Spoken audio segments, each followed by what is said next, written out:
You practiced for the interview. You researched the company.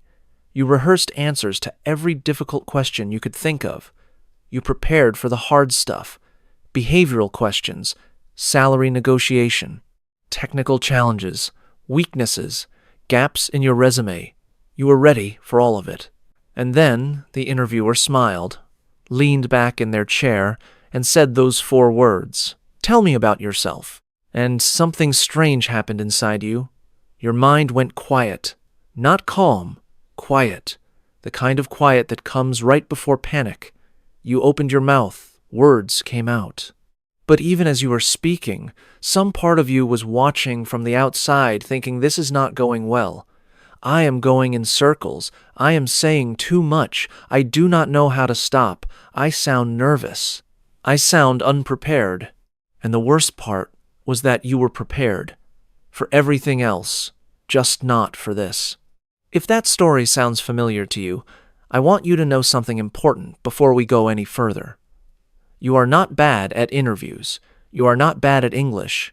You are not bad at presenting yourself. What happened to you in that moment happens to almost everyone, including native English speakers, including confident people, including people who have been in dozens of interviews before. The reason it happens is not a lack of ability, it is a lack of structure. And structure is something we can fix together today. This video is going to be different from most interview prep content you have seen before. We are not going to give you a script to memorize and repeat word for word. That approach does not work because every interview is different, every interviewer is different, and the moment you try to recite something memorized, your voice loses all its natural energy, and the person across from you can feel that immediately. Instead, what we are going to build today is a system, a framework you understand so deeply that you can use it anywhere, anytime, in any industry, for any role, in any kind of interview, whether it is formal or casual, in person or online, in English or in any language you work in. By the end of this video, you will understand why this question exists and what the interviewer actually wants from it. You will understand the exact structure of a great answer and why that structure works psychologically. You will know the most common mistakes people make, and more importantly, you will know exactly why those mistakes happen so you can stop making them. You will practice building your own answer step by step. And you will learn how to deliver that answer in a way that sounds natural, confident, and memorable even when English is not your first language. Let us begin. Part 1, why this question exists and what it is really asking. The first thing you need to understand is that the question, "Tell me about yourself," is not actually about you. Not entirely. Not in the way that phrase sounds. It is not an invitation for your life story.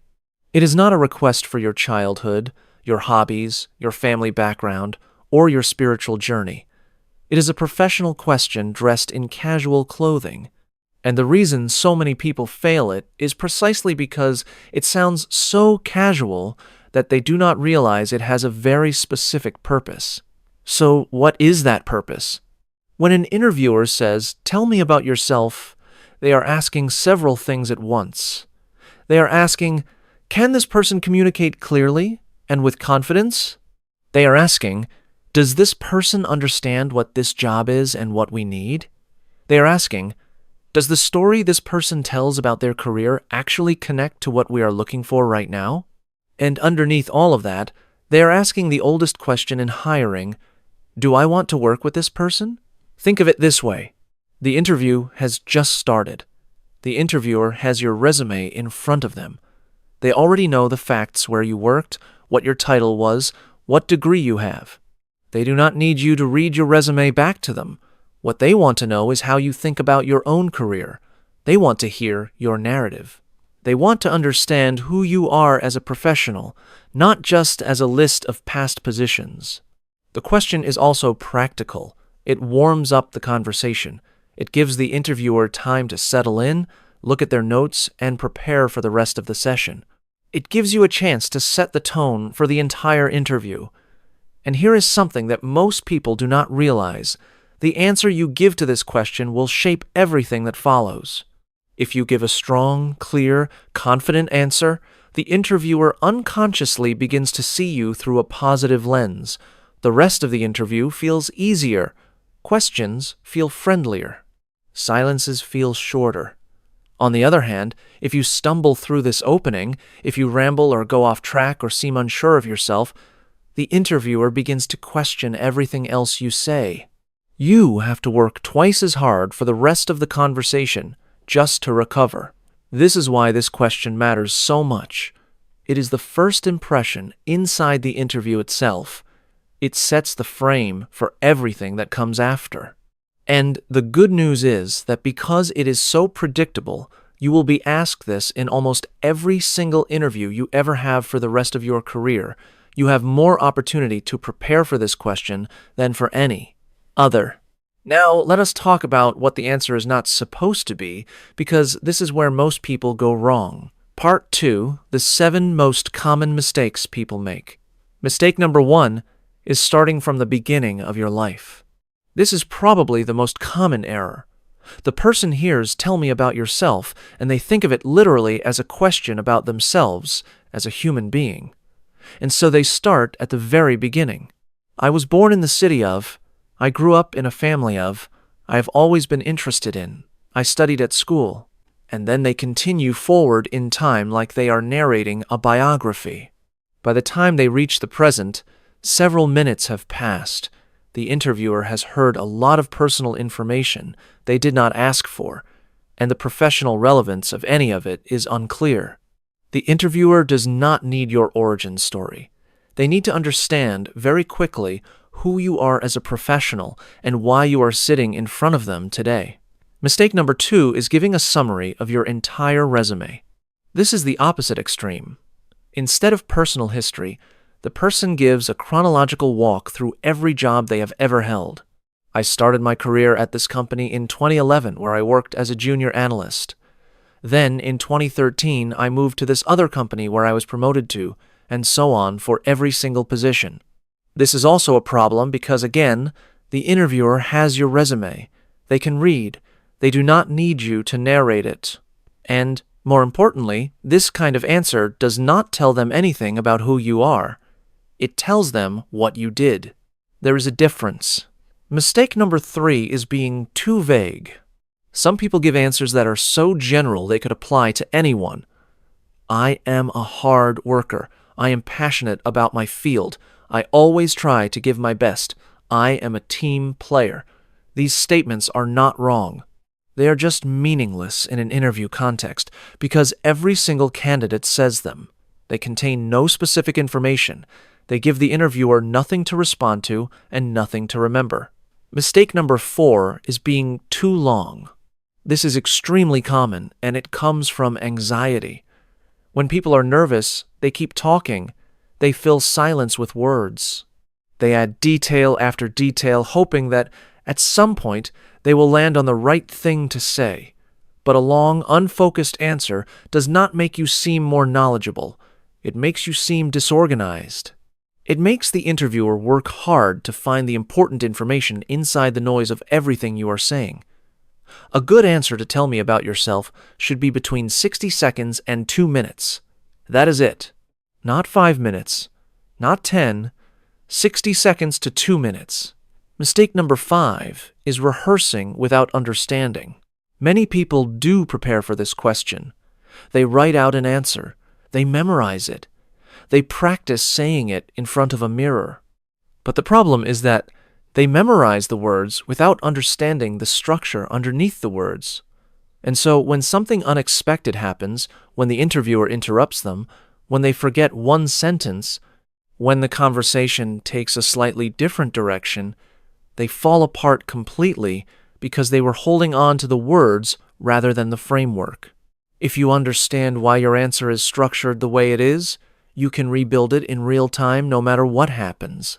Mistake number 6 is using language that is too complex or too informal. For non-native English speakers, this is a particular challenge. Some people try to sound impressive by using very advanced vocabulary. They use long words they are not fully comfortable with, and the result is that their delivery sounds unnatural, stiff, and uncertain. The best professional English is not complicated English, it is clear English. Simple sentences, confident delivery, common professional vocabulary used correctly. On the other extreme, some people use language that is too casual abbreviations, slang, sentence fragments which can make them sound unprepared for a professional environment. Mistake number 7 is not connecting your answer to the job. This is perhaps the most strategically costly mistake. Many people give answers about their background and experience without ever making it clear why any of that background and experience is relevant to this specific job at this specific company. The interviewer is left making that connection themselves. And sometimes they will, but often they will not, or they will make the wrong connection. Your job in answering this question is to build a bridge, clearly and deliberately, between where you have been and where you are applying to go. If you do not build that bridge, you are leaving one of the most important moments in the interview up to chance. Now that we understand the mistakes, let us build the solution. Part 3, the 4-part framework for a perfect answer. The framework I am going to give you today has 4 parts. You can remember them with these words: present, past, bridge, and invitation. Each part has a specific job. Each part is short. Together, they create an answer that is focused, professional, confident, and directly relevant to the position you want. Let us go through each part in detail. The first part is present. This is where you start, not with your childhood, not with your first job 10 years ago. You start with where you are right now professionally. Who are you today? What is your current role or your most recent role? What is the main thing you do or the main area you work in? This is 1 to 2 sentences. That is it. It is a quick orientation. It tells the interviewer immediately what kind of professional they are talking to. For example, currently, I am working as a project coordinator at a mid-sized logistics company where I manage cross-functional teams and oversee delivery timelines for regional clients. Or, I recently completed my master's degree in data science with a focus on machine learning applications, and over the past 2 years, I have been doing freelance data analysis work for small businesses. 1 or 2 sentences. Current situation. Professional context. Do not elaborate yet. That is coming. The second part is past. This is where you give a brief, and I want to stress the word brief summary of the relevant experience and background that got you to where you are today. The key word here is relevant. You are not listing every job. You are selecting the parts of your history that are most connected to the role you are interviewing for. You are choosing a narrative thread from your past and following it straight to today. This part should be 2 to 4 sentences at most. Think of it as the highlight reel of your career, not the full documentary. You want to show progression. You want to show that your experience builds towards something, and that something is the job you are sitting in front of them for today. For example, before this role, I spent 3 years at a startup where I learned the fundamentals of operations management under conditions that required a lot of flexibility and problem solving. That experience gave me a strong foundation in working with limited resources and moving quickly, which I built on further when I moved into my current position. Notice what that does. It does not list every responsibility. It does not give dates for every position. It gives the interviewer a sense of trajectory. It shows growth. It shows that there is a logic to where you have been. The third part is bridge. This is the most important part of your answer. It is also the part that most people forget entirely. The bridge connects your past and present directly to this specific job at this specific company. It answers the unspoken question in the interviewer's mind. Why are you here, and why should I care that you are here? The bridge is where you say in a clear, direct, and confident way what draws you to this role, what about your background makes you a strong fit, and what you are hoping to bring to this specific opportunity. This is where your preparation about the company pays off. You should know something about what this role requires, what the company values, and what kind of professional they are looking for. And your bridge should reflect that knowledge. This part is also 2 to 3 sentences. It is not a long speech. It is a clear, confident connection between your story and their need. For example, when I came across this position at your company, it immediately felt like a natural next step. The focus on scaling operations in international markets aligns directly with the work I have been doing, and the emphasis in your job description on building systems that can grow sustainably is exactly the kind of challenge I am most energized by. I am here because I believe what I have built in my previous roles prepares me well to contribute meaningfully to what your team is working on. That bridge does several things at once. It shows preparation, it shows self-awareness, it shows relevance, and it shows genuine interest, which is something interviewers can feel and which makes a significant difference in how they experience you. The fourth part is invitation. This is a short closing that signals you are done and invites the conversation to continue. Many people do not have this, and their answer just trails off awkwardly. They finish their last sentence, pause, look uncertain, and then say something like, "So, yeah," and the energy of the room drops. The invitation is a single sentence or two that brings your answer to a clean, confident close and opens the door to the conversation. It might be a forward-looking statement. It might be a brief expression of enthusiasm. It might be a simple signal that you are ready to engage further on any topic they want to explore. For example, I am very excited about the possibility of bringing this experience to your team, and I am looking forward to learning more about how I can contribute here. Or, that is the short version of my journey to this seat. I am happy to go deeper on any part of it that is most useful to you. That last option is particularly effective because it is confident, it is gracious, and it puts the interviewer in control of what comes next, which is exactly what they want. So the 4 parts together look like this. Present where you are right now. Past the relevant experience that brought you here. Bridge why this specific role at this specific company. Invitation, a clean close that continues the conversation. Now let me show you what a full answer looks like when these 4 parts come together smoothly. Part 4, full example, answers across different industries and situations. Let us look at several complete examples. As you read through these, or as you listen to them, pay attention to how each one moves through the 4 parts. Notice how none of them are very long. Notice how each one stays focused and professional. Notice how each one ends cleanly. Example 1, a mid-career professional in marketing applying for a senior role. Right now, I am heading up the content strategy team at a digital agency where we work primarily with technology clients in the B2B space. Over the past 7 years, I have built my career in content and brand communications, starting from writing roles and growing into strategy and team leadership. What I have found is that I am most effective when I am sitting at the intersection of creative direction and data, using performance metrics to guide creative decisions rather than relying on instinct alone.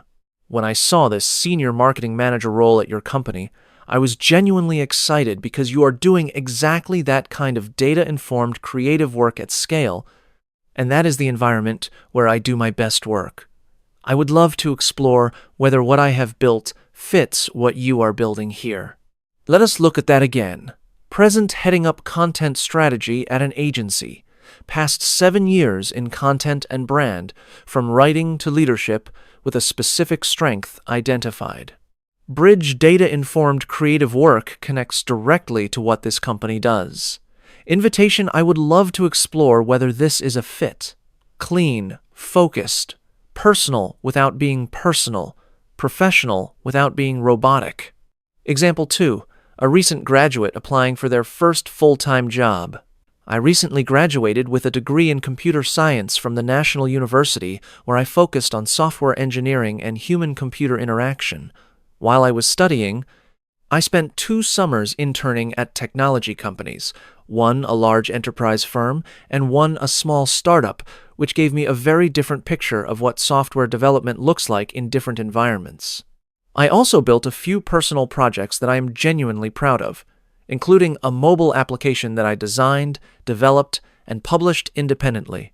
What draws me to this junior developer role at your company specifically is the emphasis you place on mentorship and on developers who are eager to learn quickly, because that is exactly the kind of environment I am looking for as I start my career. I am ready to contribute from day one, and I am committed to growing fast. Present recent graduate in computer science, past 2 internships in different environments, plus personal projects that show initiative. Bridge emphasis on mentorship and learning aligns with what I am looking for. Invitation, ready to contribute, committed to growth. Notice what that graduate answer does well. It does not apologize for having limited experience. It does not say, I know I do not have much experience, but it presents what it has with confidence and frames limited experience as diverse perspective and active drive. That is a completely different energy, and it makes a completely different impression.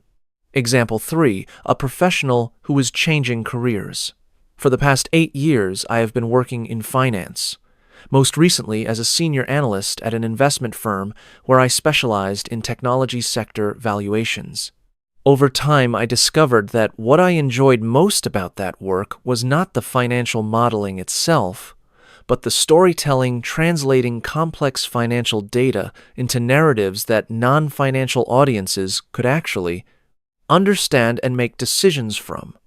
That realization led me to spend the last 18 months intentionally building skills in communication strategy and content development alongside my day job, and I completed a professional certification in strategic communications last year. I am making a deliberate transition into communications roles, and your company stood out to me because of your reputation for sophisticated thought leadership work, exactly the kind of thing that uses both analytical rigor and clear narrative. I believe my background gives me a perspective that is genuinely different from most people applying for this kind of role. Present senior analyst in finance, but the current sentence contains the seed of the transition. Past specific achievement of recognizing the storytelling dimension, plus deliberate skill building. Bridge analytical rigor plus narrative is precisely what this company does. Invitation, I offer a different perspective. That answer is strong because it owns the career change. It does not treat it as a problem or a gap. It presents it as a deliberate, reasoned decision made by someone who knows what they want. That is very compelling to an interviewer. Example 4. Someone who has had a gap in employment. Most recently, I have been in a period of intentional transition. I stepped back from my previous role to care for a family member and to complete some further education that I had been postponing for years. Before that gap, I spent 6 years in operations management at retail companies, progressing from store-level coordination to regional oversight with responsibility for about 40 locations. The skills I built in that work supply chain coordination, team development, performance analysis are directly relevant to this operations director position. During my time away from full-time work, I also did some consulting for a family business, which kept my professional skills active and actually gave me some valuable perspective on small-scale operations I had not had before. I am fully ready to return to a demanding full-time role, and I am drawn to this company specifically because of its reputation for operational excellence and investment in its people. Present acknowledges the gap honestly, but frames it with confidence.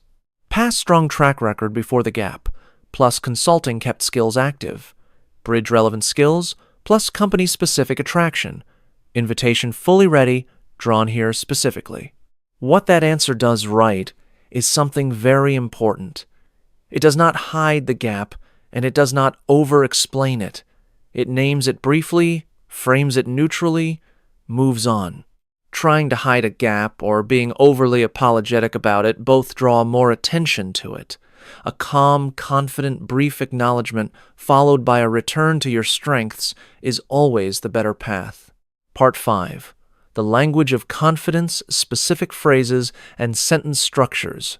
Now, let us go deeper into the language itself, because for non-native English speakers, having the framework is only part of the challenge. The other part is knowing how to express that framework in English that sounds natural, confident, and professional without sounding rehearsed or stiff. Let us talk speakers, having the framework is only part of the challenge. The other part is knowing how to express that framework in English that sounds natural, confident, and professional without sounding rehearsed or stiff. Let us talk about sentence structure first. Short sentences are stronger than long sentences in spoken English. This is true for native speakers too, but it is especially true for non-native speakers. When you speak in long, complex sentences, two things happen. First, you increase the chance of making a grammatical mistake. Second, you increase the cognitive load on the listener. They have to hold the beginning of the sentence in their mind while you finish it, and that is work. Short, clear sentences reduce that work. They also give your delivery more rhythm and more impact. Compare these two versions of the same idea. Long version. Although I have been primarily focused throughout my career on project management in the software industry, which has given me a broad understanding of the life cycle of digital products from conception through launch and into ongoing maintenance, I have also had experience working with clients in healthcare and financial services, which has provided me with exposure to highly regulated environments. Short version. My career has been centered on project management in software, where I have seen products through from early concept to full launch.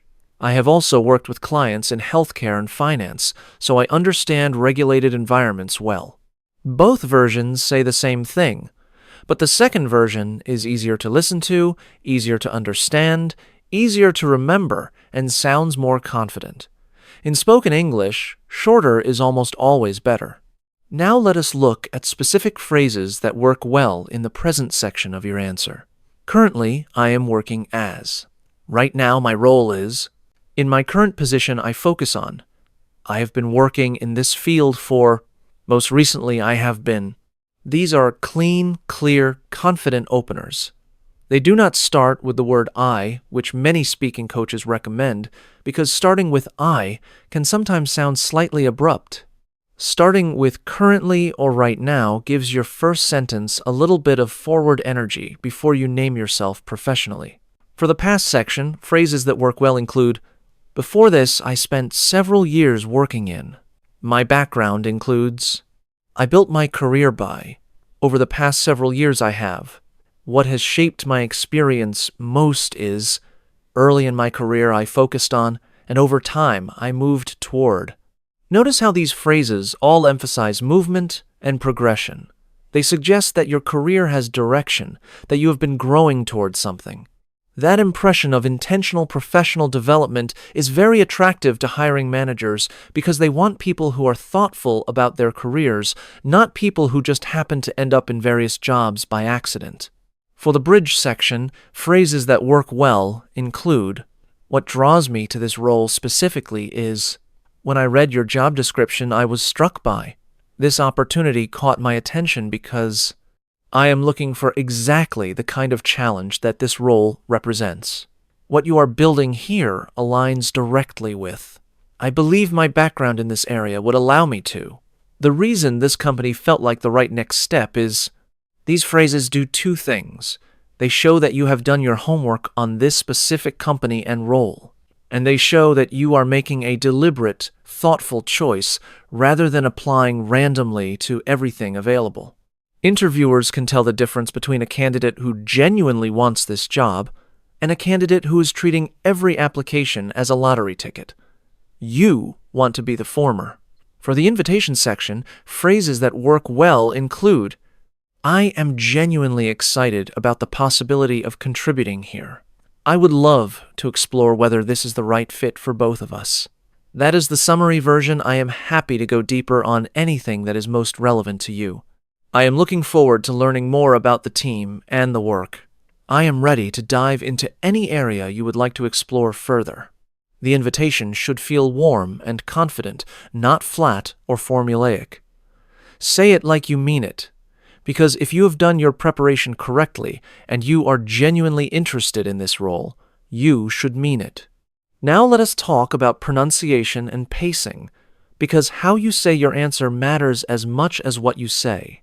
In English, and particularly in professional American English or British English, the pace of speaking is slightly slower than many people expect. This is not because native English speakers speak slowly. It is because confident speakers give their words room to land. They do not rush.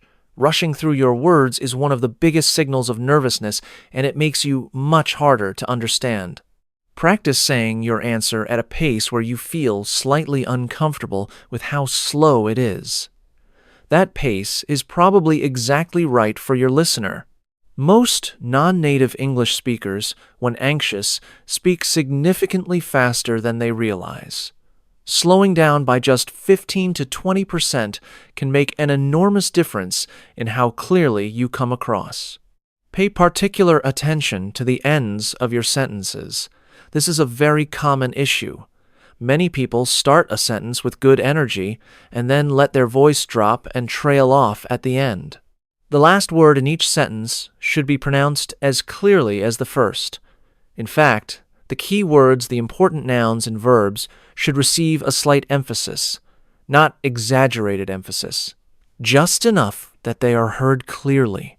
Word stress is also important. English is a stress-timed language, which means some syllables within words are stressed and others are unstressed, and this pattern carries a lot of meaning. If you stress the wrong syllable in a word, it can completely change how recognizable that word is.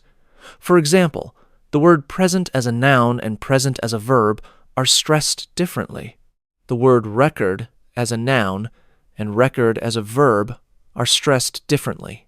Present, record, record.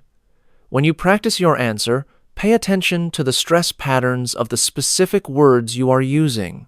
Pausing is another key tool. A brief pause before an important statement gives that statement weight.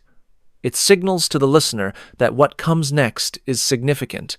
You do not need to fill every silence with words. A confident person is comfortable with a half-second pause between thoughts. An anxious person tries to eliminate all silence, and the result is a continuous stream of words that is actually harder to follow than speech with natural pauses. One more thing about delivery: make eye contact. If you are in an in-person interview, look at the person who asked the question. If there are multiple people, distribute your attention but return regularly to the person who asked. If you are in a video interview, look at the camera, not at your own image on the screen, not at the other person's image on the screen, but at the camera. Looking at the camera is the equivalent of making eye contact in a video call. It takes practice, but it makes a significant difference in how present and confident you appear. Part 6. Preparing your personal answer. Now it is time to build your own answer. I want to walk you through this process step by step, and I want you to actually do it, not just read through this section and think that is interesting and move on. Stop and do the work. The people who improve are the people who do the work. Step 1. Write out the present section. Answer this question in 1 or 2 sentences. What is my current professional situation? Think about your job title or function, your industry, your company size or type if relevant, and the main thing you do. If you are currently not employed, describe your most recent position or your current activities that are professionally relevant: studying, freelancing, building something, completing a certification. Write it out. Read it aloud. Is it clear? Is it specific? Does it establish who you are professionally in a way that makes immediate sense to someone who does not know you? Step 2. Write out the past section. Answer this question. What are the 2 or 3 most relevant things from my professional history that connect to the kind of job I'm applying for? Not everything you have done, not every responsibility you have had. The most relevant thread. What did you learn in your earlier roles that you built on later? What progression can you trace? Write 2 to 4 sentences, not more. Read them aloud. Do they sound like a narrative rather than a list? Is there a sense of direction that your career has been building towards something? Step 3. Write out the bridge section. This requires some research before you can do it properly. You need to know something specific about the job and company you are applying to. What does the job description emphasize? What skills and qualities is the company looking for? What is unique about this company, their culture, their mission, their stage of growth, their reputation? Then write 2 to 3 sentences that connect your experience directly to those specific things. Do not be general. Be specific. Name things. Reference real aspects of the role or company. This is what separates candidates who seem genuinely interested from candidates who seem like they are just applying everywhere. Step 4. Write out the invitation section. Write 1 or 2 sentences that bring your answer to a clean, confident close. Express genuine enthusiasm if you feel it, and you should feel it, because if you have done the work to research this company and this role, you should have a genuine reason to be excited. Then, signal that you are ready for the conversation to continue. Step 5. Put it all together and time it. Read the full answer aloud from start to finish. Time yourself. It should be between 60 seconds and 2 minutes. If it is under 60 seconds, you may be leaving out important context. If it is over 2 minutes, you need to cut. Go back through each section and find the least essential sentences and remove them. Step 6.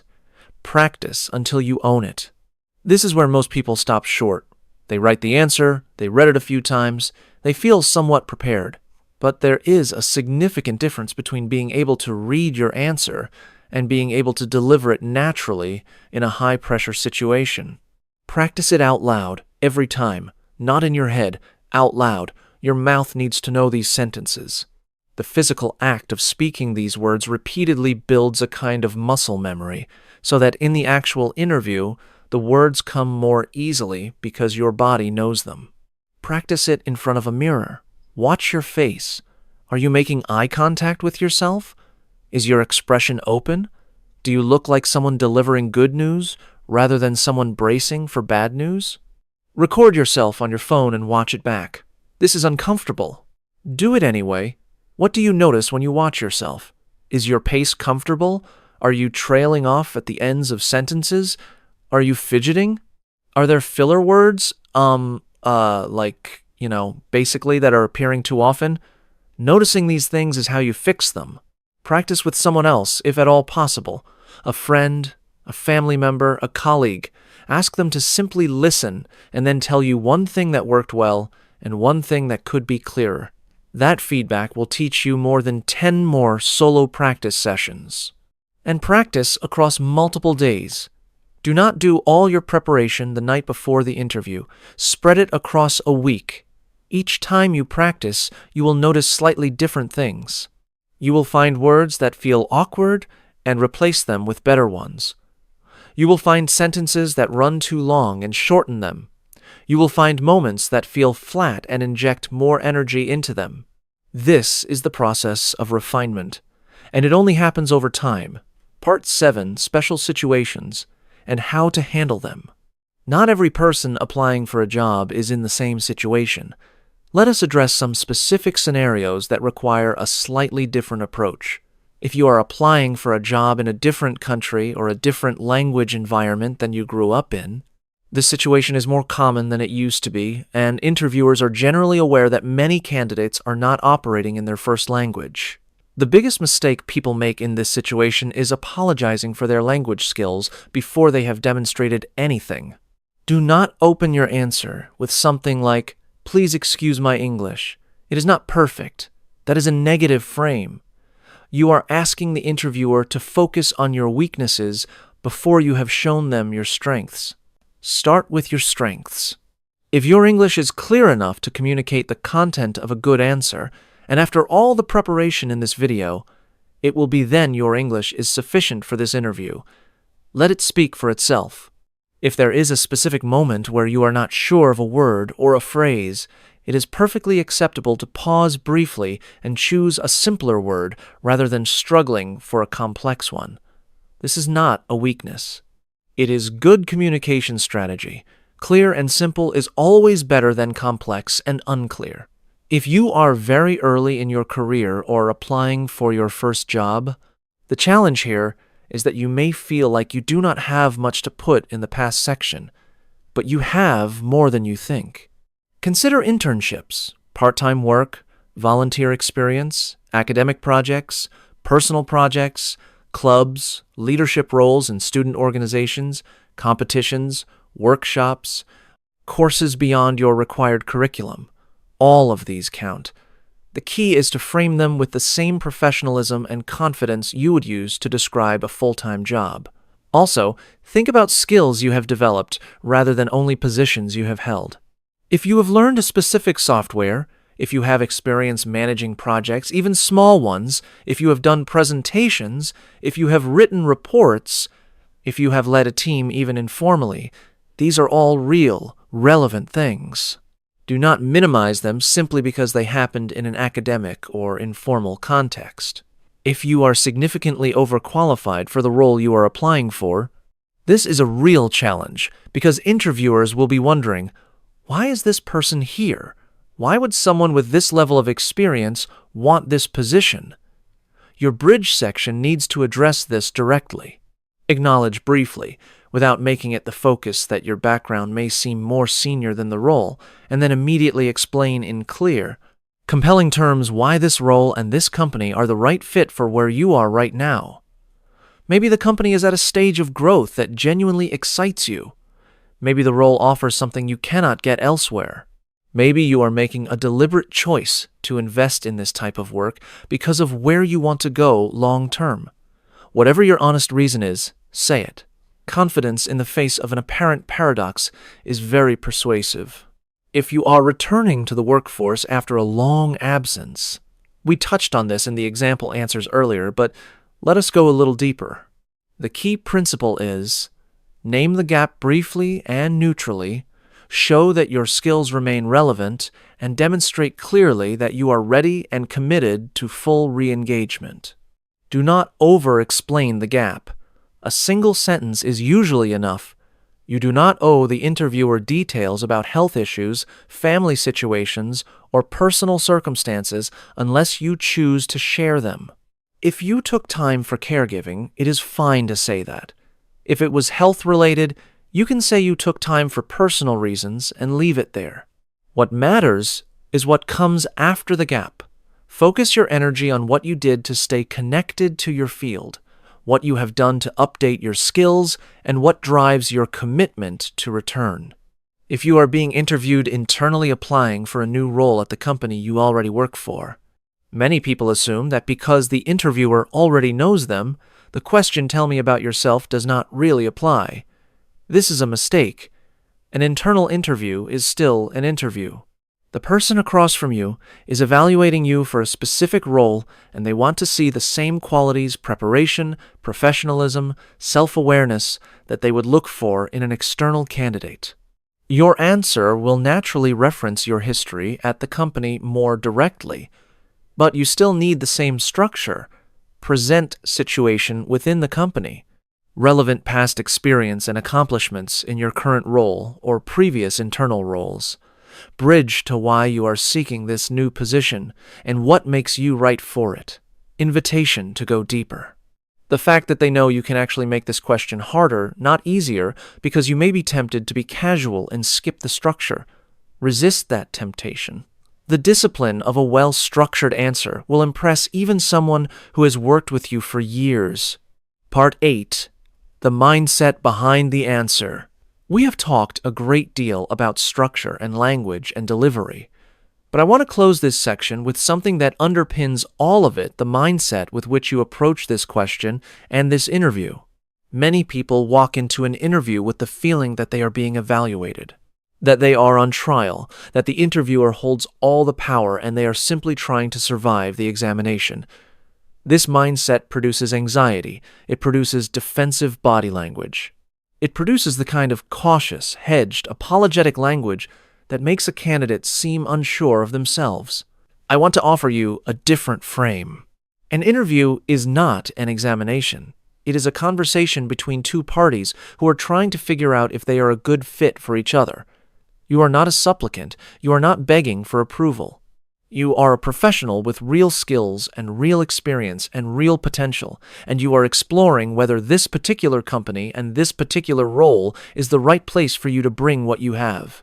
You have every right to be curious, to ask questions, to have preferences, to have standards. You are evaluating them just as they are evaluating you. When you walk into the room, or when you enter the video call with this mindset, everything about you changes. Your posture opens. Your voice steadies. Your answers come from confidence rather than fear. You become someone the interviewer wants to be around, wants to work with, wants to hire. This is not arrogance. Arrogance says I am better than you and you should want me. Confidence says I have something real to offer and I am here to see if what I have is what you need. Those are completely different postures, and interviewers can feel the difference immediately. You have prepared. You know your framework. You know your story. You know why you are here and what you bring. Walk in with that knowledge and let it carry you. The answer to tell me about yourself is the first moment of the interview where you get to demonstrate this. It is your opening statement. It is the first impression within the first impression. And with the work you've done in this video, you are ready to make it count. Part 9. The psychology of the first impression. What is happening in the interviewer's mind? You have probably heard the phrase, first impressions are formed within seconds. Research in social psychology has shown this repeatedly. Within the first 7 to 10 seconds of meeting someone, a person forms a set of judgments about your competence, your warmth, your confidence, your trustworthiness. These judgments happen largely below the level of conscious thought. The interviewer does not sit there thinking, I will now evaluate this person's confidence level. They simply experience a feeling, comfortable or uncomfortable, energized or cautious, open or guarded. Your answer to tell me about yourself begins while that window of first impression is still partially open. The room has already responded to how you walked in, how you greeted the interviewer, how you sat down. But the real content of the first impression begins the moment you start speaking, and the quality of your opening answer either confirms and deepens the positive impressions you made in those first seconds, or it contradicts them. Let us think about what the interviewer is actually experiencing during your answer. They are listening to your words, obviously, but they are also processing your nonverbal signals at the same time. How fast are you speaking? That tells them something about your anxiety level. How often are you making eye contact? That tells them something about your confidence. Are your sentences complete and clear, or are they trailing off and self-interrupting? That tells them something about your organization and clarity of thought. Do you seem to know what you want to say, or do you seem to be figuring it out as you go? That tells them something about how prepared you are. All of this is happening simultaneously, in the background of their consciousness, while they are also trying to absorb the content of what you are actually saying. This is why a great answer delivered poorly fails.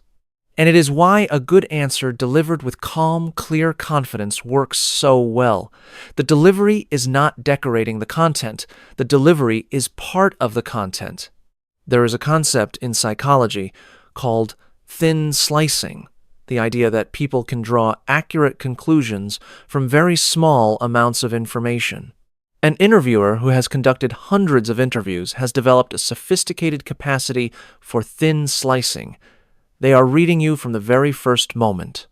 They are asking themselves constantly, does this person have what we need?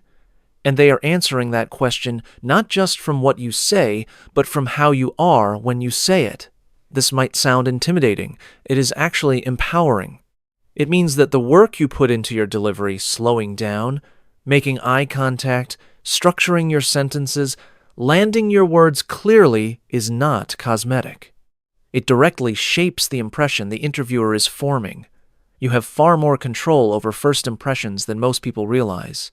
The impression is not something that happens to you.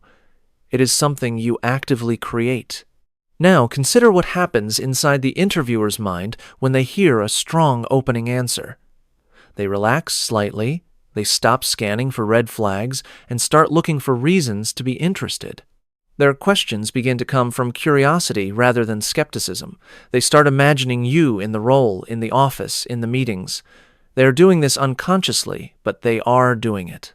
A strong opening answer puts them in a receptive state for everything that follows. And consider what happens when they hear a weak opening answer. They lean in slightly, not toward you, but toward the problem. They become more watchful. Their subsequent questions become more probing, more challenging, because they are trying to figure out whether what they just heard was a one-off stumble or a genuine indicator of how you communicate. You have created work for both of you. Understanding this dynamic should change how you think about preparation. You are not just practicing the words of your answer. You are practicing the experience you will create for the person across from you. Every hour you put into this preparation is an hour you spend shaping that experience. And the payoff is not just a better answer to one question. It is an entire interview that flows better, feels easier, and ends more favorably. There is one more psychological dimension worth discussing here: the role of specificity. Research in memory and persuasion consistently shows that specific information is more believable and more memorable than general information. When someone says, "I have a lot of experience in project management," that statement lands as noise. It contains no image, no story, nothing for the memory to hold on to.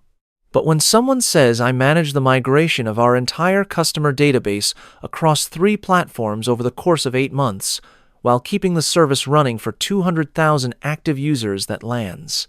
That contains a picture. That contains scale. That contains a challenge and a result. The listener's brain can do something with it. This is why the advice to be specific appears in virtually every piece of interview guidance ever written. Not because it is a stylistic preference, because it is how human memory and persuasion actually work. When you build your answer using the framework from this video, look for opportunities to include 1 or 2 specific details that give your statements weight: a number, a scale, a name of something you built, a result you achieved. These details do not make your answer longer often. They actually make it shorter because one specific sentence can do the work of 3 vague ones. Your answer to "tell me about yourself" should be specific enough that after the interviewer could describe you accurately to someone who was not in the room. If all they could say is, "She has experience in marketing and seems motivated," you have not left them enough to work with. But if they can say she managed a team of 12 across 2 countries and rebuilt the brand strategy from scratch after an acquisition, that is an answer they can remember, repeat, and advocate for. Be specific. Be clear. Be confident. And understand that what you are managing in those first 2 minutes is not just an answer. You are managing a psychological experience that shapes everything that comes after. Part 9. Common questions people ask about this question. Let me address some specific questions that come up frequently when people are preparing for this. How do I know when I am being too long or too short? Time yourself during practice. If your answer is under 45 seconds, you are probably leaving out important context or being too vague. If it is over 2.5 minutes, you are almost certainly including things that do not need to be there. The sweet spot is between 60 seconds and 90 seconds in most cases. Some senior-level positions where more context is expected can run to 2 minutes, very rarely beyond that. Should I memorize my answer word for word? No. You should internalize the structure deeply enough that you could rebuild your answer from the 4 parts even if you forgot every specific sentence. What you want to memorize is the framework, not the script. You want to know so clearly that Part 1 is the present, Part 2 is the past, Part 3 is the bridge, Part 4 is the invitation, that even if you are very nervous, you can walk through each part in order. The specific words will come from that structure in the moment. If you memorize word for word, you will sound like you memorized word for word. And that impression of a candidate reciting a script is actually less impressive than a candidate who is speaking naturally from genuine understanding. What if the interviewer interrupts me or asks a follow-up question in the middle of my answer? This is a good thing. An interruption means they are engaged. Answer their question briefly and then look for an opportunity to finish your point or complete your answer. Do not panic because your prepared sequence was broken. This is why we practice the framework and not the script, because you can re-enter the framework at any point once the interruption has been addressed. Should I mention salary, benefits, or personal goals in this answer?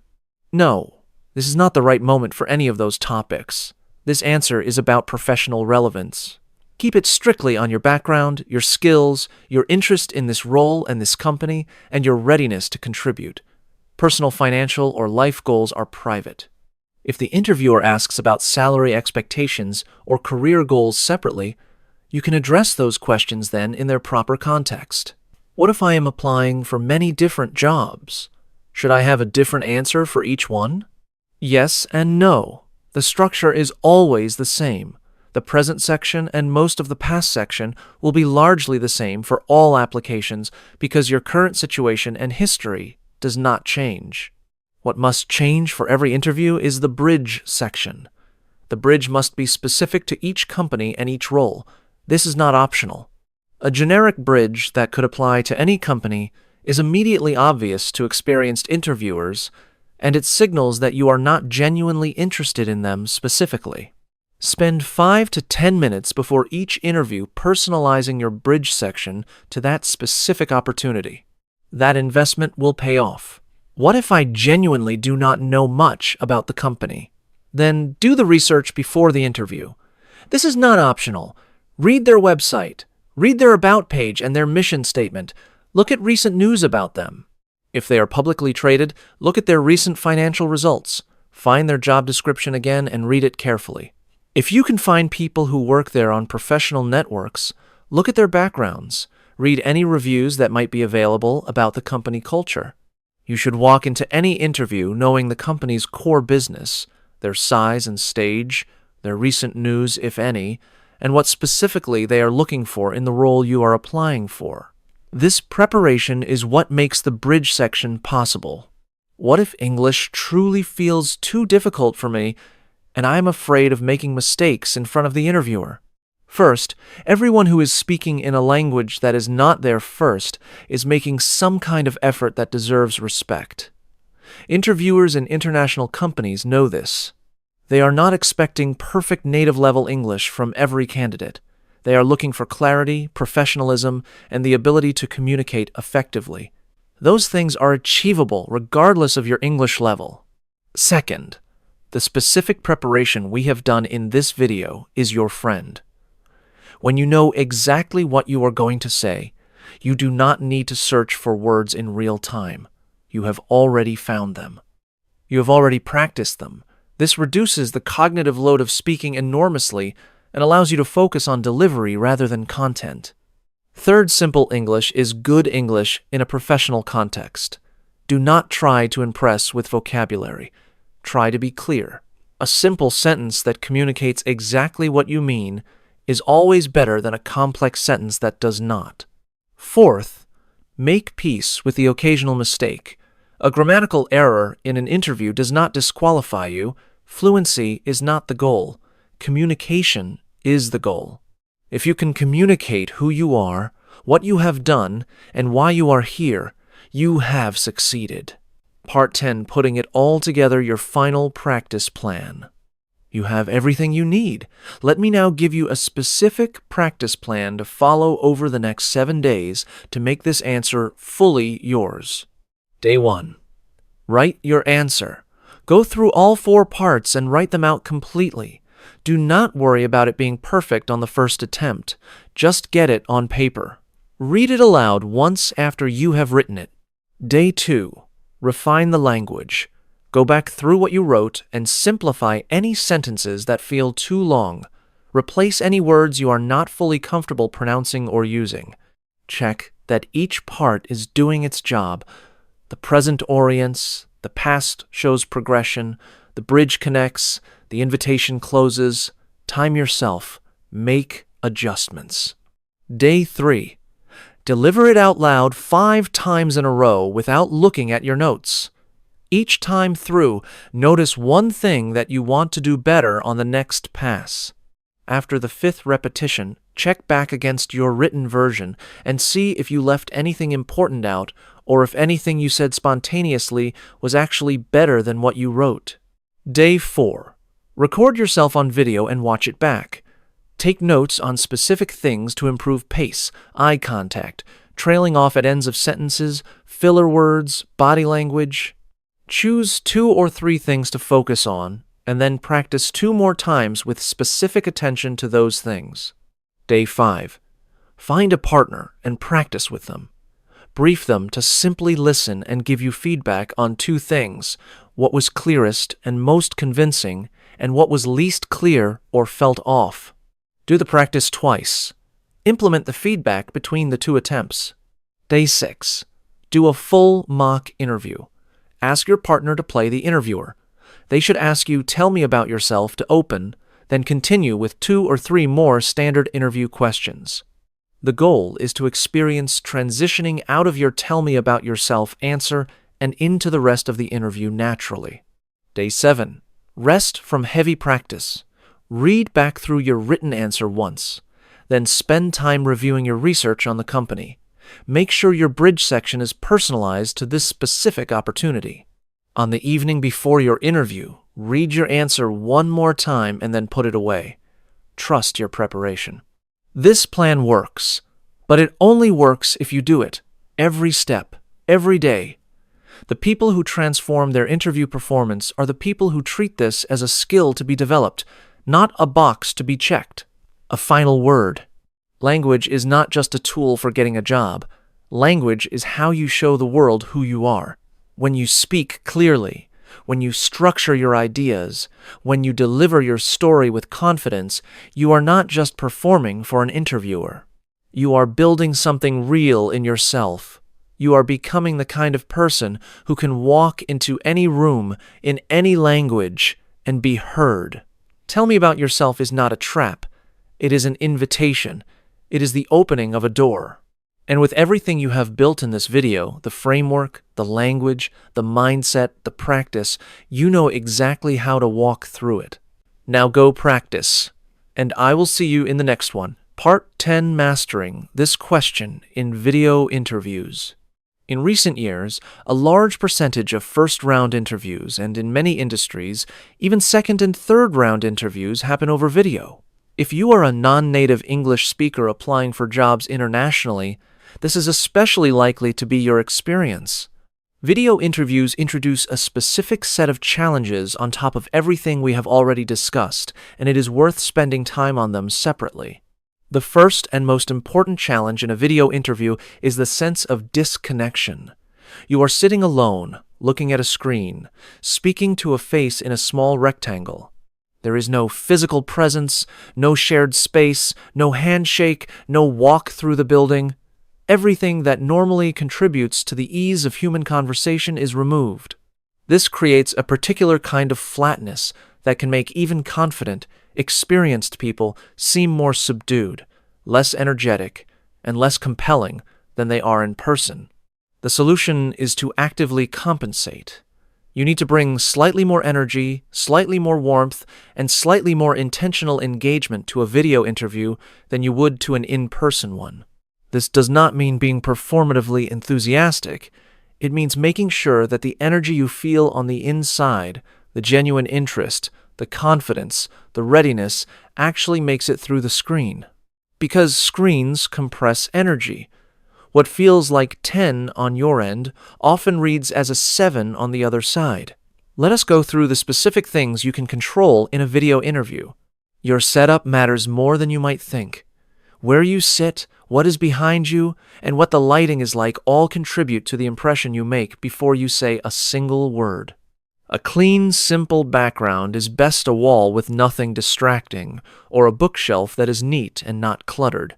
Avoid sitting in front of a window because the backlight will make you look like a silhouette. Natural light falling on your face from the side or slightly in front is ideal. If you do not have good natural light, consider a simple desk lamp positioned to illuminate your face. Your camera angle matters. The camera should be at eye level or very slightly above. If your laptop is sitting flat on a table and you are looking down into it, the angle is unflattering and makes you seem less confident. Stack the laptop on books or use an external camera at eye level. This single adjustment can dramatically improve how you appear on screen. As I mentioned earlier in this video, look at the camera, not at the screen. This is the video equivalent of eye contact. When you look at the screen at the interviewer's image from the camera's perspective, it looks like you are looking slightly downward and away. When you look directly at the camera lens, it reads on the other end as direct, engaged eye contact. Practice this. It is one of those things that feels unnatural at first because you have to stop watching your own image and stop watching the interviewer's image, but it makes an enormous difference in how connected you appear. Sound quality is also important.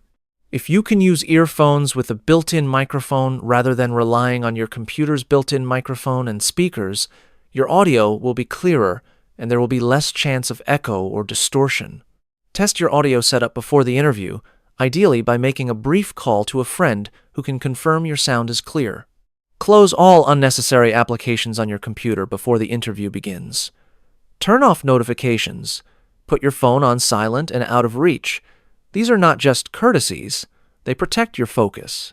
Any distraction during the interview, a notification sound, an alert popping up on screen, a phone buzzing nearby breaks your concentration at exactly the moment when concentration is most valuable.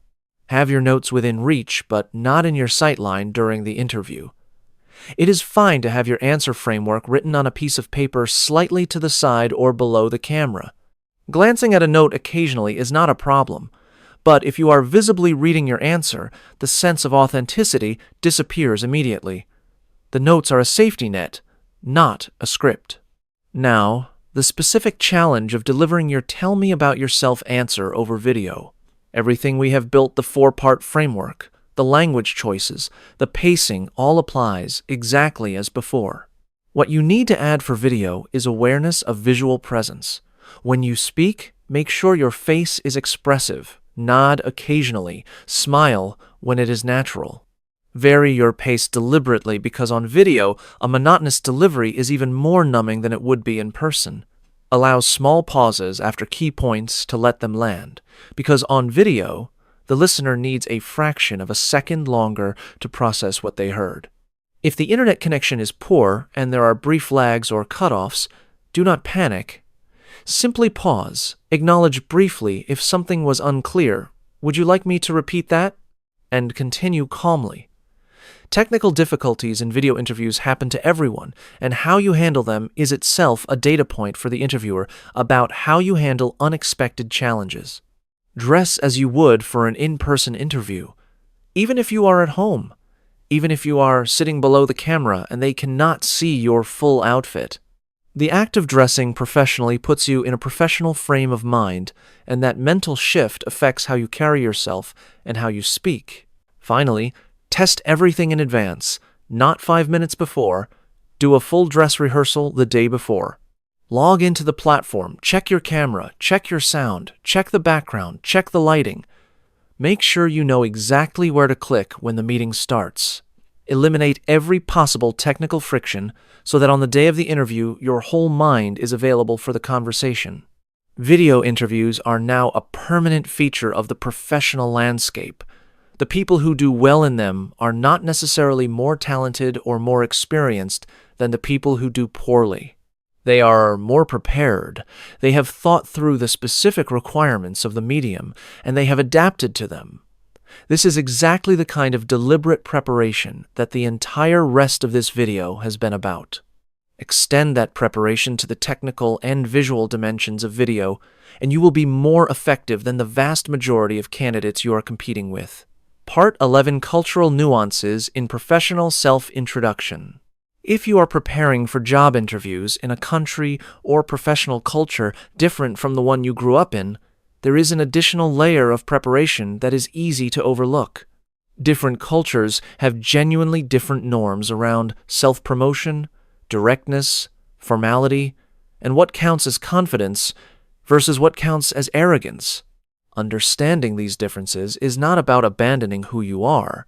It is about communicating in a way that lands correctly in the environment you are entering. Let us take a few common contrasts. In many East Asian professional cultures, there is a strong norm of humility and deference. Speaking at length about your own accomplishments, using strong first-person claims like "I achieved" or "I led," or making direct comparisons that position you favorably relative to others, these can feel uncomfortable or even inappropriate in a home professional context. But in many Western interview environments, particularly in the United States, Canada, Australia, and, to a somewhat lesser extent, the United Kingdom, this kind of direct self-advocacy is not just acceptable, it is expected. An answer that sounds appropriately humble in one cultural context may read as a lack of confidence or a lack of self-awareness in another. Understanding this gap can help you adjust your delivery without feeling like you are misrepresenting yourself. In many South Asian professional contexts, there is often an expectation of warmth, relationship building, and a more personal dimension to professional interaction. Small talk before an interview, questions about the interviewer's background, personal anecdotes within an answer, these are natural and welcomed. In some Northern European professional contexts, however, interviews can be more direct, more task-focused, and less comfortable, with personal warmth that might seem like a performance. Knowing which kind of environment you are entering helps you calibrate the personal dimension of your "tell me about yourself" answer appropriately. In many Latin American and Middle Eastern professional contexts, the relationship between interviewer and candidate can be more personal, more conversational, and more interested in the whole person, not just their professional history. In more formal Northern European or East Asian corporate contexts, the opposite may be true. The focus is on the role, the qualifications, the task, and personal information that strays beyond the professional may be seen as irrelevant. None of these are rigid rules. They are tendencies, they are patterns. And increasingly, as global companies hire across borders, there is a blending of these norms. But awareness of them allows you to make conscious choices about how to frame your answer rather than simply defaulting to what feels natural to you and hoping it lands well. One specific thing to think about in a cross-cultural context: directness. English, particularly American English in a professional context, rewards directness, not aggression, not boasting, but clear, confident, direct statements of fact about what you have done and what you can do. I led a team of 15. I grew revenue by 40%. I rebuilt the process from scratch. These are direct claims. They do not come with qualifiers like "I think," or "perhaps," or something like that. They state the fact. They let the fact speak. For people whose native language and professional culture value indirectness, hedging, or collective credit, where one would naturally say the team was able to achieve rather than "I achieved," making these direct statements in English can feel uncomfortable. It can feel like bragging. It is not. In a professional interview context in most English-speaking environments, stating what you did clearly and directly is not bragging. It is communicating. The same statement that would sound boastful in one cultural context sounds appropriately confident in another. If you are uncomfortable with direct self-advocacy, the bridge section of your framework is your friend, because the bridge is not about bragging about your past, it is about connecting your past to their future. That forward-looking, other-oriented framing takes the self-promotional edge off your answer while still allowing you to communicate your value clearly. You are not saying, "Look how great I am." You are saying, "Here is what I have built, and here is how it serves what you need." That framing tends to land well across a wide range of cultural contexts. There is also the question of formality in language. English has a fairly wide range from very formal to very informal, and different companies and industries sit at different places on that spectrum. A startup in the technology sector may use much more casual English than a law firm or a financial institution. Listen to how the interviewer speaks and mirror their register loosely. If they use formal, careful language, bring your answer to a similar register. If they are casual and warm and use contractions freely, you can allow your language to relax slightly too. This is not being inauthentic. This is being socially intelligent, which is itself a professional skill. The goal across all of these cultural and contextual adjustments is the same: to communicate who you are and what you bring as clearly and effectively as possible in the specific environment in which you are doing it. The framework does not change. The structure does not change. What adjusts is the tone, the register, the level of directness, and the degree of personal warmth in service of the same fundamental goal. Part 12, Advanced Techniques for a Truly Memorable Answer.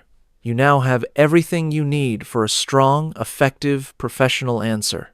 Let us spend a few minutes talking about what separates a strong answer from a truly memorable one, because there is a difference, and it is worth understanding.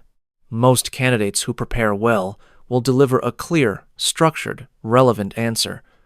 That is already in the top 20% of what interviewers typically experience.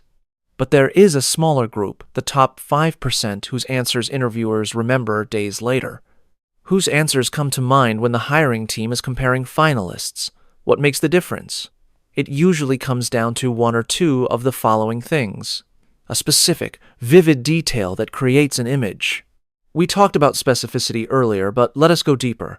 There is a difference between saying I have experience managing large teams and saying at one point I was responsible for a team spread across 4 time zones, and we had 1 hour a week where everyone's working hours overlapped, so that 1 hour was when everything had to happen. That second version is not just specific, it creates a picture. It makes the listener understand something about what your experience actually felt like, what it actually required of you. Pictures stay in memory in a way that abstractions do not. If you have one specific, vivid detail in your answer, one moment that actually happened, that illustrates something important about your experience, that detail will do more work than 3 paragraphs of general description. A clear through line or unifying theme. The most memorable answers are not just a collection of facts about a career. They have a theme, a through line. There is something that connects all of it, a particular kind of problem you are drawn to solving, a recurring pattern in the work you have chosen, a specific thing that motivates you across very different contexts. When an interviewer can hear that through line, they do not just learn your history, they understand you. They get a sense of who you are as a professional, at the level of character and motivation, not just at the level of roles and responsibilities. To find your through line, ask yourself these questions. What is the kind of problem I find genuinely interesting to work on, regardless of industry or job title? What do colleagues consistently come to me for? What have I done in very different contexts that actually has something in common at a deeper level?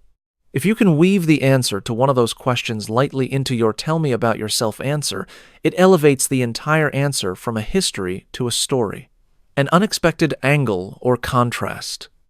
Sometimes the most memorable thing in an answer is a slight surprise, something that does not fit the expected pattern, but that makes complete sense once explained.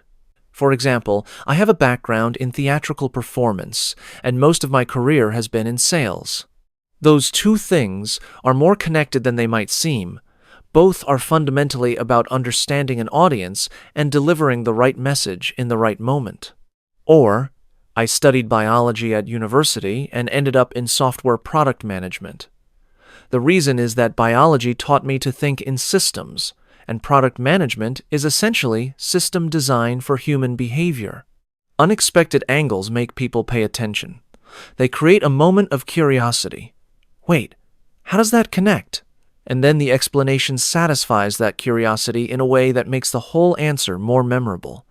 You do not need an unexpected angle. But if you have one that is genuine and that actually illustrates something true about you, use it. Genuine enthusiasm. This is the simplest, and perhaps most underrated quality of a memorable answer: genuine enthusiasm.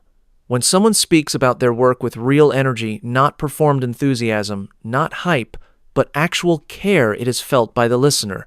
It is magnetic. It makes the listener want to hear more. It makes the role and the opportunity seem more interesting. And it tells the interviewer something that no amount of prepared language can convey. This person actually cares. This person will show up. Where does genuine enthusiasm come from in an interview context? It comes from doing your research well enough that you actually find something about this company and this role that interests you. It comes from being clear enough about your own goals and values that this opportunity genuinely connects to them. It comes from arriving at the interview having done enough preparation that you feel ready, and readiness produces confidence, and confidence produces the kind of calm energy that reads as genuine enthusiasm rather than anxious performance. Preparation, in other words, does not just make you more accurate, it makes you more alive in the room. These advanced qualities, specific vivid details, a clear through line, an unexpected angle, genuine enthusiasm are not things you can manufacture in the moment. They come from spending real time thinking about your own career, your own motivations, and why this particular opportunity matters to you. They come from the kind of self-reflection that most candidates skip because they are busy memorizing facts rather than developing understanding. But if you take the time, and the investment is not more time than most people spend on much less important things, you can build an answer that is not just good, but genuinely, durably memorable. And in a competitive hiring process where multiple candidates are qualified, memorable is often what decides it.